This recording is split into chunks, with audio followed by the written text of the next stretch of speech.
আজ সকাল থেকে অনেকেই প্রশ্ন করছো কমেন্ট বক্সে, তো সবার উত্তর দেওয়া সম্ভব হচ্ছে না, আমি তার জন্য সরি। তো যে প্রশ্নগুলো বেশিবার করেছো আমি সেরকম তিনটে কোশ্চেন চুজ করেছি। প্রথম হচ্ছে, ফ্রেশারদের কি চিন্তার কারণ রয়েছে?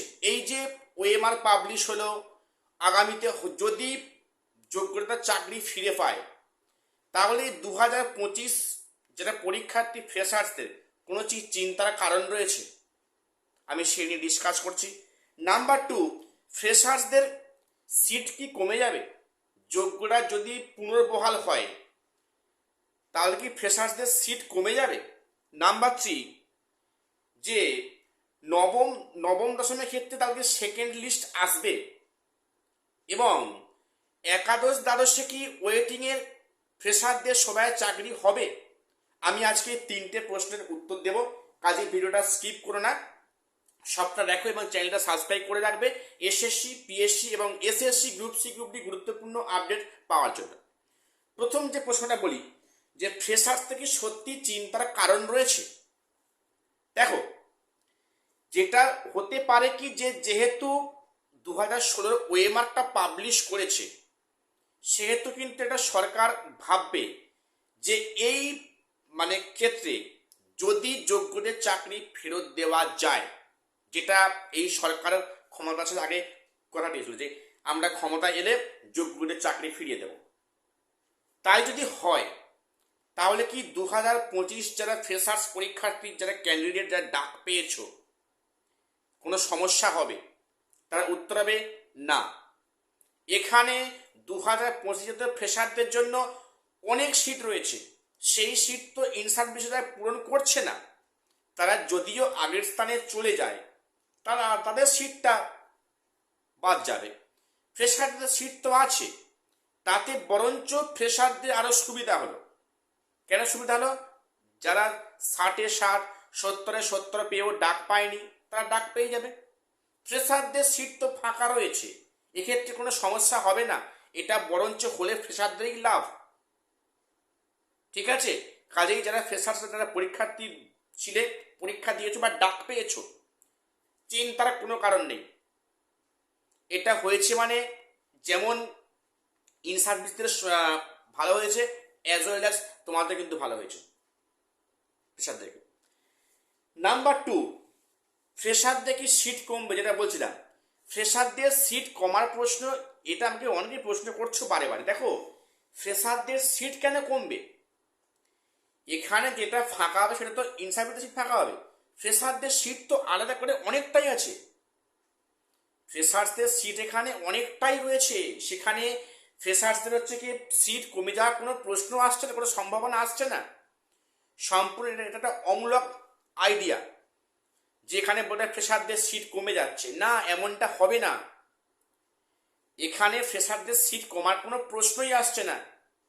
যেটা এক্ষুনি বললাম যে এটা বরঞ্চ ফ্রেশারদেরকে আরো ভালো হবে। যদি প্যানেলটা ফিরিয়ে দেয়, সরি, এই যোগ্য শিক্ষকদের যদি তাদের আগের কাজে ফিরিয়ে দেয়, তাদের সুবিধা হবে এক্ষেত্রে। ফ্রেশারদের ক্ষেত্রে সিট কমার কোনো প্রশ্নই আসছে না। এবারে যেটা প্রশ্ন করেছে যে 9-10, সেখানে কি সেকেন্ড ভেরিফিকেশন লিস্ট আসবে? দেখো, প্রথম বলে রাখি যে সেকেন্ড ভেরিফিকেশন লিস্ট আসবে। যেটা আসবে কারণটা যেটা আমি আগে থেকে বলে আসছি, যে ইনকেস যদি যোগ্যরা না তাদের আগের চাকরিতে ফিরতে পারে, না ফেরায়, তাহলে কিন্তু সেখানে একাদশ দ্বাদশে সেখানে ম্যাক্সিমাম ক্যান্ডিডেটরা 9-10 ডাক পেয়েছে। এখানে যে ফাঁকাটা হচ্ছে, এখানে তো অবশ্যই সেকেন্ড লিস্ট আসবে। বা যদি ফ্রেশার্সরা, যদি ইনসার্ভিসরা যদি তারা আগের কাজে ফিরে যায়, তাহলে এখানে এই যে গ্যাপটা যে হয়েছিল না ক্লাস 9-10-এ, এই গ্যাপ তাদের প্রত্যেকটা পার হয়ে চলে যাচ্ছে। এখানে একটা হিউজ পরিমাণে গ্যাপ খালি হচ্ছে বিভিন্ন সাবজেক্টে। সেকেন্ড লিস্ট অবশ্যই কিন্তু আসবে, এ বিষয়ে কোনো সন্দেহ নেই। যারা চিন্তা করছো, যারা কাট অফ মার্কস থেকে 1-2 নাম্বার কম পেয়েছো, তারা বি প্রিপেয়ার, বি রেডি। সামনে কিন্তু ভালো দিন আসছে, তোমরা ডাক পাওয়ার সম্ভাবনা বেশি। তোমরা এখন তো তোমাদের ইন্টারভিউর জন্য প্রস্তুতি আরম্ভ করে দাও।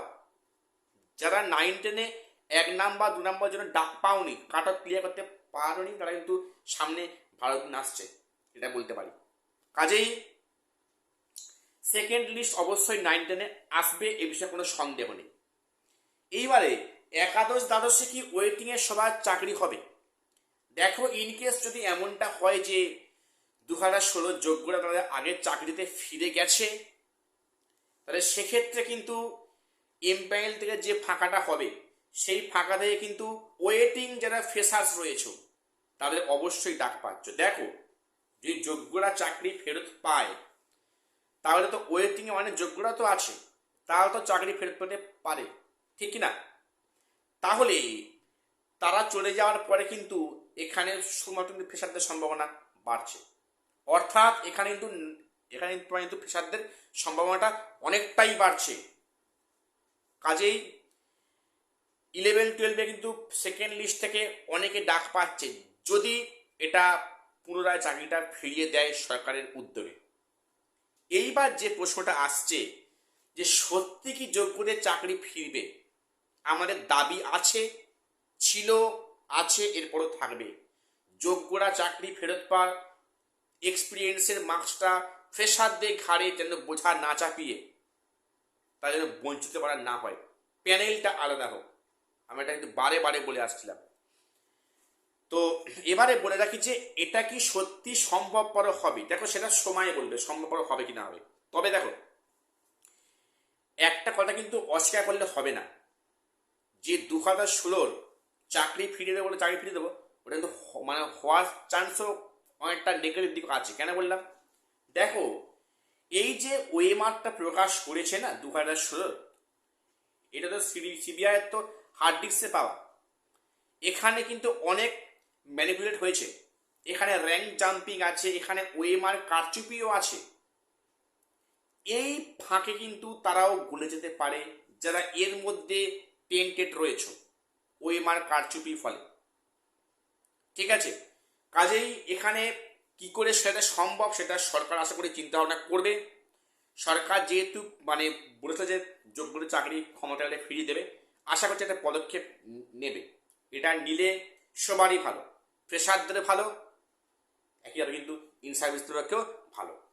এখন দেখা যাক সরকার শেষ অবধি কোন পদক্ষেপে বা কোন রাস্তায় হাঁটে।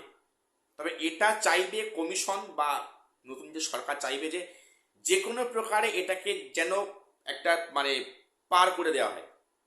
তারপরে যে আগামী এসএলএসটি হবে সেখানে একটু ঢেলে সাজিয়ে কাজকর্ম হবে, এমনটাই। আর একটা কথা বলে রাখি যে চেয়ারম্যান চেঞ্জ হচ্ছেন, এটুকু খবর আমরা পাচ্ছি। দেখা যাক কি হয়। দেখা হচ্ছে পরে কোনো ভিডিওতে।